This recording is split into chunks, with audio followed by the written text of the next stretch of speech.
guys, I sure come at you today, Raid Shadow Legends. Welcome to the video, guys. I'm glad to have you here. Did any of you guys open shards as part of this fusion event? I've got a few on my hands. We got an attractive 10x right now going on. We all know that 10x is a scam, so I won't speculate too much on these champions. I will say, though, crazier, I don't have that many voids, but crazier things have happened. We got a whopping 0.5 chance of pulling a legendary. Wow, Raid Plarium, thank you so much. And then we get a 10 time with this massive watered down pool of legendaries to pull in Acresia.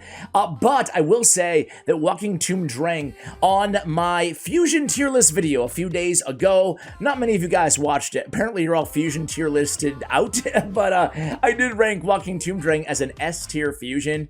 I love this dude, so I actually want to empower him. I already have him, but I would love to empower that dude. He's my main carry in Sand Devil and Ice Golem, so I would love to get him even better. I love one of the best heals in the game in his kit. Instant activation and HP burn on an AoE.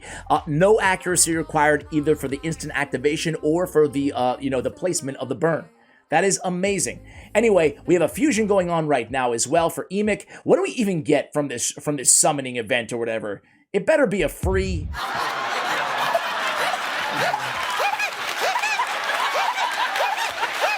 Not free. It's certainly not free. That's for damn sure. We better get one of these champions straight up, right? Fire Gun, Isabella, or whatever.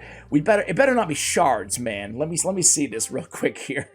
Summon Rush. What do we get? 25 shards. That's it? Oh my god. All right. Golly. I thought at least we'd get the actual champion, because, you know, it's expensive to summon a bunch of shards. But first, guys, I want to thank today's video sponsor. It is a brand new game called Omni Heroes, a heroic fantasy casual strategy RPG game that literally just launched. Now available on iOS and Android, and some really special events coinciding with this game's release. You know what? Why don't I just tell you about the event right now, guys, right? Let me get to the point here. The link in the description below, if you use my link to download this game, you'll get 777 free summons, right, as part of this launch event. You're going to be guaranteed 5 legendary heroes, guys, with over 1 million pre-registrations. Everyone is guaranteed to get an extraordinary legendary champion. So guys, in this game, these Valkyries have been dragged into the world of the demons, and you, as the Omni Guardian, have been sent to rescue them. It's as simple as that. It's a classic RPG, but with some new systems and new innovations that make it really, really cool, such as synergies. So there's 3 types of synergies. First of all, there's over 100 heroes at launch, which is really, really impressive. On top of that, 3 types of synergies, offering a diverse selection of over 17 total synergies when you put the 3 types together. You can match over those 100 heroes. You can match them together in different sort of comps using these diverse synergies together and stack powerful battle buffs throughout the duration of your battles inside the game. Now, guys, we're taking a look at the robust PvP system. That's right, it's a full PvP experience inside the game at launch, so go ahead and work your way up the global leaderboards and dominate using your heroes and your powerful combinations of said synergies. And of course, what kind of ad would this be if I didn't show you the highlight of the game, the 7 Valkyries? Is important to know. I mentioned there's over 100 heroes. Valkyries and heroes, much different inside this game. Each of these Valkyries have their own unique lore, their unique names, their unique traits that they bring to the table, like Marina, the glorious Valkyrie, like Elune, the Valor Valkyrie, and Dorabella, the ethereal Valkyrie, basically the brains of the Empire. So guys, what are you waiting for? Seize the excitement. Download Omni Heroes now. Don't forget about the 777 free summons event, guys. This is a good one. This event unlocks after you're done with missions 3 through 15. 4 summon pools open on the 1st, 2nd, 4th, and 7th day. Go ahead and download again. Available on iOS and Android. It's a free download using my link in the description below. Thank you, Omni Heroes, for sponsoring today's video. Anyway, guys, we're going to go ahead and do $100 to Against Malaria, $100 per legendary that we pull in today's video. Easiest, most affordable way to save a human being's life out there in the world is by donating to Against Malaria. It's about a $1 or $2 for an insecticide insecticide mosquito net, preventing against malaria, which 400,000 people die every year unnecessarily in sub-Saharan Africa. So let's go ahead and make a contribution. I'd encourage you guys to do so if you can afford it. Instead of, buying that last shard pack, donate $5, $10. You'll save lives. It's really an incredible opportunity for anybody, to help out and make a difference. You'll feel better about yourself afterwards, too. Caden, Sakara, and Jurigen. I love Caden. The other two, meh. AoE decrease attack, double revival. Sign me up. Basic champion, but definitely a solid reviver in the Dark Elf faction. When he was added to the game, it was much needed, much needed. Good for faction wars. All right, we get Metal Shaper. Nice shield on Metal Shaper for a rare champion. And nothing else to really write home about here, except for that I love Executioner.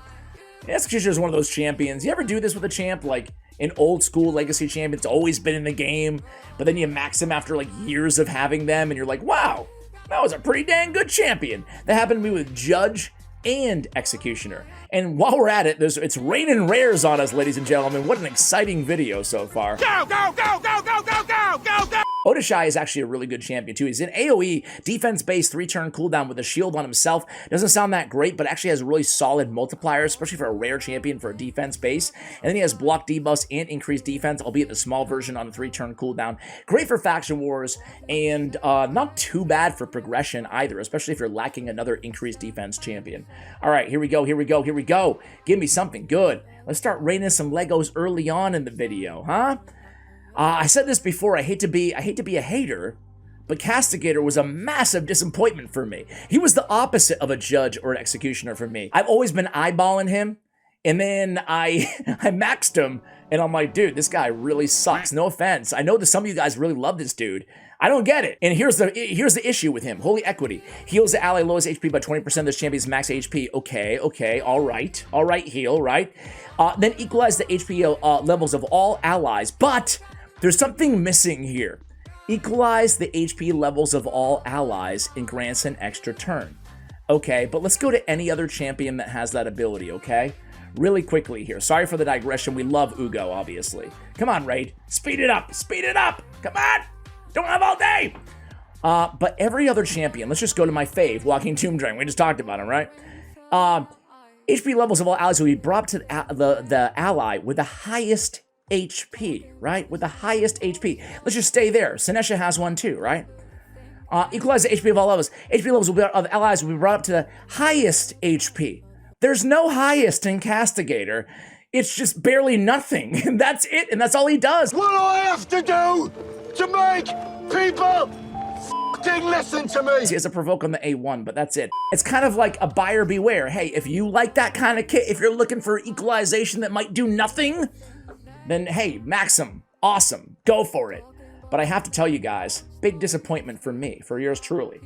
I didn't even notice that, honestly, before I maxed him. That's why I'm giving you guys the warning. Maybe you guys won't notice that either. All right, here we go. We got Judge. You know what? I've been mentioning him. This is all rares all the time today, guys.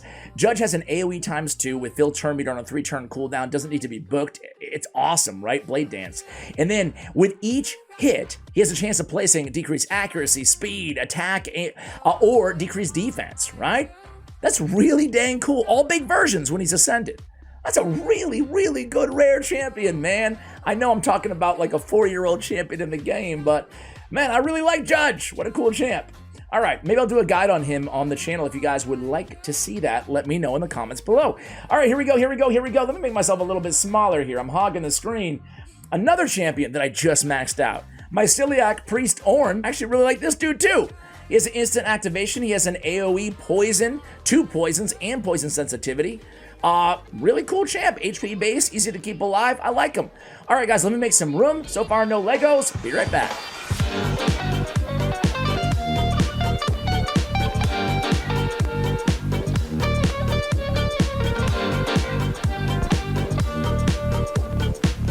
All right, guys, we got 92 Ancients left, and then we got 14 Voids, and then we got 11 Sacred Shards. Oh, it's going to be raining Legos soon. Let's do lightning round here. Boom. Enough rares. Vrask, Diabolus, Adjudicator. Okay. Ironclad. No one else really interesting there for me, at least. All right, let's go lightning round. Boom, Legos! no, no, no, no, no, no. Hey! You know what? That's one way to get the fusion done, boys and girls. Fire Gun Isabel. Isbel? Isbel. Fire Gun Isbel? Or Isabel? Isbel. Fire Gun is pretty cool. I like the name. Decrease detonation of bombs. Placing a bomb on a random enemy for 1 turn. Instantly detonate the bomb. And has that kind of that Nishak extra damage bomb. Very Nishaki, right? I'm thinking Bommel. First hit has places bombs. Second hit has a debuff spread, taking a bomb and placing on all others. And all bomb does more damage again. And then an AoE weaken, extra turn of weaken is placed on all enemies by this skill on a 4-turn cooldown. Revive on death in this champion for 2 turns when an enemy dies from a bomb debuff, albeit on a 6-turn cooldown. I don't know. Bombs are still not super meta, but I'm wondering if I just got her for the first time here, so it's my first time really. I haven't actually play tested her at all. But I'm wondering if she could do some Bommel action, right? Kind of like a Nishak Bommel type use case there. Let me know if you have her and if you tried. But either way, I probably won't be using her. Well, I'll use her eventually, but I'll probably be using that copy, I should say, for the fusion. Hatatsu. I love Hatatsu. I mean, he's worth just mentioning. Increased defense, continuous heal, 3-turn cooldown, AoE, decrease attack. He's bringing a lot to the table, defense in all battles by 25%, and he's removing the CCD buffs, prioritizing them from the start of each turn. Really good Shadowkin support champion there. Obviously, pick up an Apothecary as well. Banshee, who I'm a fan of, in a stun set. 2 AoEs on the A1, the A2, excuse me, as well. All right, here we go. Steel Skull, kind of like the Power Creep version of Uragrim Steel Skull, a little bit. He used to be all the rage when I started this game. I'm sure some of you OG players can remember the day where everybody wanted to get their hands on Steel Skull. He's still not a trash champion or anything like that, but he's just not what he once was. All right, nothing too exciting there in terms of that crop of rare champions. This is what you get pulling Ancient Shards during a non-2-time event, guys. You get a lot of blues. A lot of them. All right, we get a Horden, we get a Coffin Smasher, a Maiden, a Wagon Bane, an Honor Guard. Again, nothing there really worth pointing out. I've never been a huge Horden fan. 32, 14, 11. We might be able to open them all on the next round. Stay tuned for round 3, where all the legendaries are going to come raining down on us.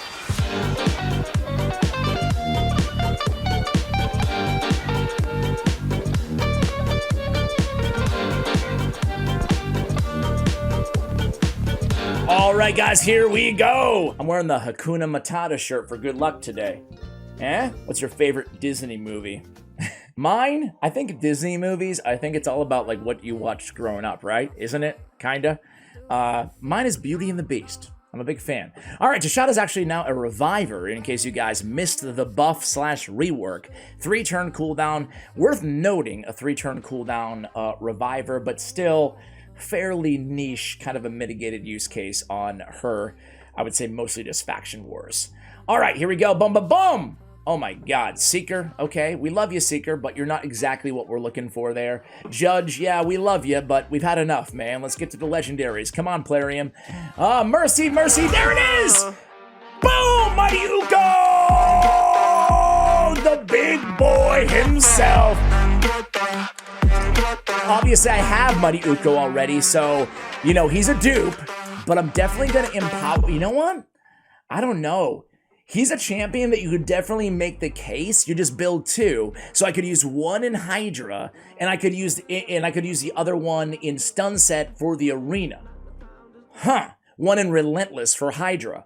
I might just do that. I might build 2 instead of empowering. What would you guys do? I've never been in this situation before. Either way, I think Mighty Uko is another champion. Spoiler, I'm ruining my entire tier list video or whatever, but Mighty Uko is another S tier fusion. And I only ranked, I want to say 6 champions or so S tier, and he was one of them. An AoE on the A1, decrease attack, an AoE on the A2, removing buffs, up to 4 buffs from the target because he's attacking twice, 2 chances at stun, block buffs, decrease accuracy on targets with no buffs after the attack, a revival, an increased speed on allies. It's kind of awkward, 90% of the time, I don't want him to use this ability. I just want to keep it for the revive, but he will auto into it. If not, if it's available with the increased speed. Either way, though, this Totem Warden, excuse me, this is such a good freaking ability. 50% chance of stealing every buff, no cooldown, and is protected on the enemy team. Great ability. We're already building him with a bunch of accuracy anyway because of that A2. Oh, so good. 20% speed in all battles. Hey, surprise, surprise. He's not a 10-time champion, but frankly, yeah, I think I'd rather have him than any of those 3 champions. I'll kill you! Not in a vacuum. I'm just saying I'd rather build a dupe Mighty Uko than empower Walking Tomb Drang. So I am happy. That's $100. Sign me up. All right, Magma Blood. Get out of here. One more ancient, then we can move on to the juicy stuff, huh? All right, hey, I wonder if I'll pull an Acresia, huh? 14 shards, you never know. Fang Cleric. Fang Cleric is a reviver. There's not that, well, I guess there are a lot of epic revivers now. Back in the day, there wasn't that many, so it was notable. He's not an awful champion. He's got heals and, not a bad kit, just not a great kit either. And I feel like another champion that's been a little bit power crept as they release better revivers out there in the game over the years, right? In the epic category. The Godseeker and Eries of the world. They're a dime a dozen. There's a lot of them. All right, here we go. Ashwalker, Ox. Ashwalker again. We love you, Ashwalker. We love you. Uragrim, speak of the devil. Retainer, buff please. Centurion, buff please. Bulwark, okay. Colart, we love you. Justicar, buff? Sure, buff him. Ox, buff him while you're at it. Ashwalker, actually a really, really good champion. I really love Ashwalker. Maybe I'm biased, but I love the dude. I love the dude. All right, wait. Where are we going? Where are we going? Come on. Hey. Let me go back to the summoning portal. All right, 4 void shards. Crazier things have happened. It's not looking too good. And then we'll open those voids, those the sacreds, the juicy sacreds. Steadfast Marshal, I would love to see a buff to him. I've always been a big proponent of buffing void, rare, and epic champions that are underwhelming just because of the... I said I didn't feel nothing, baby, but I lied. Barrier! Dagger. Dagger's a perfect example. She's very squishy. She's got a 75% AoE decreased defense. Let's give her the 100% decreased defense, Seer does not need a buff. We love Seer. We love Karma Burn. She is absolutely amazing. Still one of my most used champions years and years after I got her. All right, guys, we're on to the Sacreds. It is legendary time. Come raining upon me. All thine legendaries, Raid Shadow Legends. We have Basilisk. Basilisk is a hard-hitting A1 AoE attack. That's about it. He's got a stun on the A2 as well, but there is a Lizardman only secret room in Doom Tower somewhere that he actually does pretty dang good in, but that's kind of his use case. Hey, it's the new High Elf here. It's Ilsinya. Ilsinya. Ilsinya. Yeah. HP-based champion. She's stealing a random buff on the A1 and AoE before attacking, removing block debuffs, placing a block buffs instead. 75% chance, man. I would really love it to be 100%. Then it would be like a pretty dang cool skill, but the 75%, at least it's not really, to me at least, it's not really usable in the arena.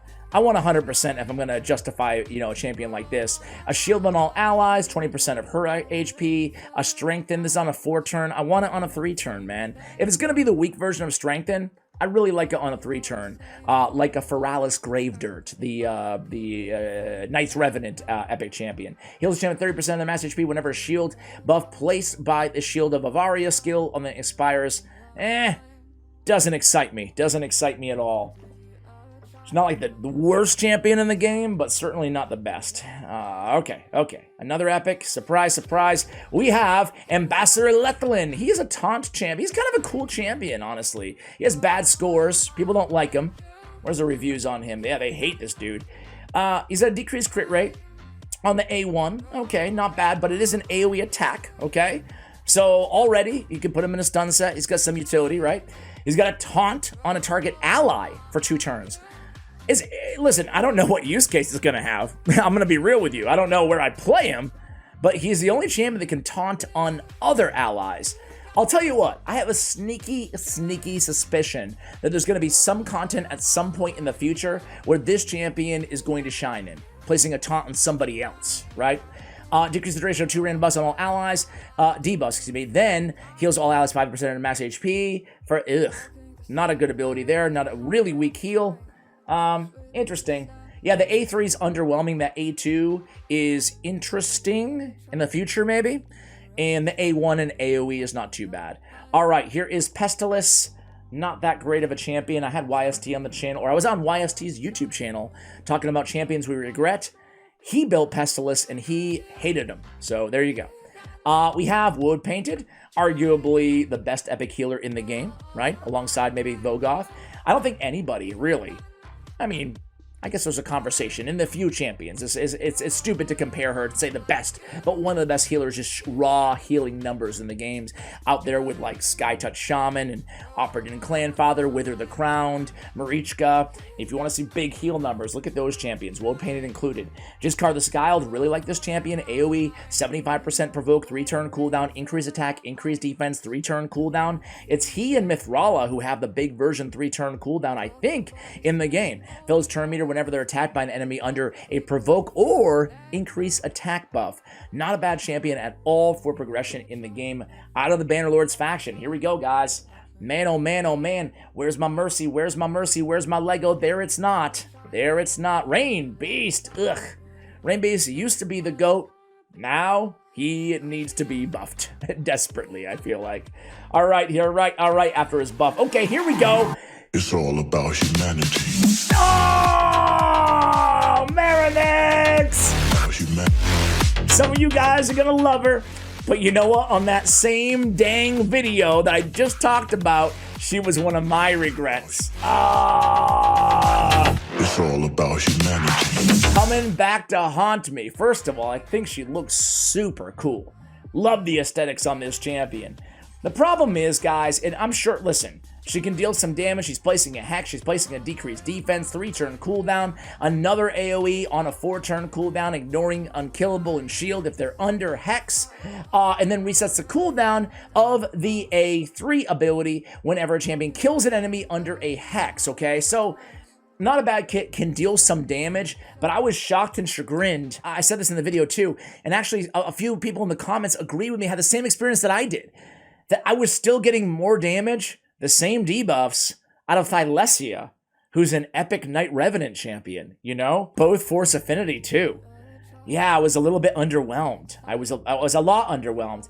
If they just ticked up her multipliers a little bit for an attack-based champion, I think she could be really cool. But just that damage, man, wasn't a massive fan. Sorry, guys. Anybody have an opposite experience with Marinix? I didn't fuse her. I built her after the fact.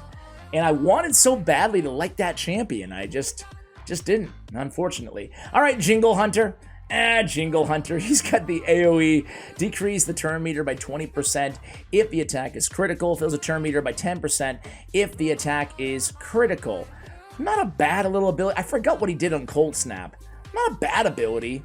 And then he has 100% freeze on a 3-turn cooldown. He does have a good arena aura. I guess he could be like good early game, mid-game arena champion. That's about it, though. And there it is. The last shard of the video is going to be Warden, the dude who needs, what, 17 books, maybe? 8 levels, 7 levels. So, I mean, look at the books on it. This guy's just not worth it. He's just not worth the books. Even if you have all the books just lying around, I still don't think it's worth it, frankly. His kid's, like, not that bad, but just not that good either, you know? He's one of those champions that when I first pulled him way back in the day, years ago, I was like, wait a second, this guy could be really good. Nah. So anyway, we have what? 7 books on 8 levels, so 7 books on the A1. We have 6 books on the 13, and another 6, so 19 books on this dude. Yikes. Anyway, guys, that's $200 for charity. I am not going to complain about those legendaries. I'm so excited to get another Mighty Uko. I can empower or build another What Would You Do? Let me know in the comments below, guys. Thank you for watching, and as always, take care, guys.